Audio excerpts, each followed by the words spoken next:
ట్రైన్లలో చాలా మంది రిజర్వేషన్ టికెట్లు బుక్ చేసుకుని రోజుల కొద్దీ ప్రయాణం చేస్తుంటారు.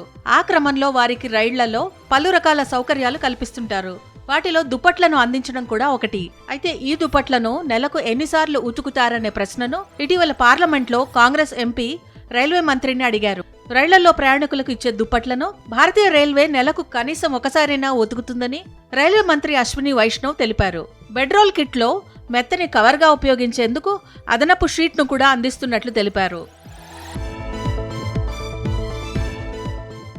దుప్పట్ల కోసం ప్రయాణికులు అదనంగా చెల్లిస్తుండగా రైల్వే నెలకు ఒకసారి మాత్రమే ఉన్ని దుప్పట్లను ఉతుకుతుందా అని కాంగ్రెస్ ఎంపీ కుల్దీప్ ఇండోరా అడిగిన ప్రశ్నకు మంత్రి సమాధానమిచ్చారు. భారతీయ రైల్వేలో ఉపయోగించే దుప్పట్లు తేలికగా సులభంగా ఉతకవచ్చని మంత్రి తెలిపారు. నాణ్యతను నిర్ధారించే BIS ధృవీకరణతో లినన్ దుప్పట్ల సేకరణ, సరఫరాను మెకనైజ్డ్ లాండ్రీలు, ప్రామాణిక యంత్రాలు, వాషింగ్ కోసం రసాయనాల వినియోగం ఉంటాయని చెప్పారు. అంతేకాదు ఉతికిన లినెన్ దుప్పట్ల నాణ్యతను తనిఖీ చేయడానికి వైటోమీటర్ని ఉపయోగిస్తారని వైష్ణవ్ తెలిపారు. ఇక అలాగే రైలు మదద్ పోర్టల్లో నమోదైన ఫిర్యాదుల్ని పర్యవేక్షించేందుకు railway zonal headquarters, divisional స్థాయిలో వార్ రూమ్లను ఏర్పాటు చేసినట్లు మంత్రి తెలిపారు. దీని ప్రకారం ఎలాంటి ఫిర్యాదులైనా కూడా తక్షణమే పరిష్కరించి చర్యలు తీసుకుంటారని తెలిపారు.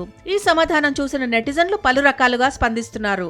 బెడ్షీట్లను నెలకు 2 సార్లు వాష్ చేయాలని కొంతమంది, ఇంట్లో మాదిరిగా నెలకు ఒకసారి ఉతికితే చాలని ఇంకొంతమంది కామెంట్లు చేశారు.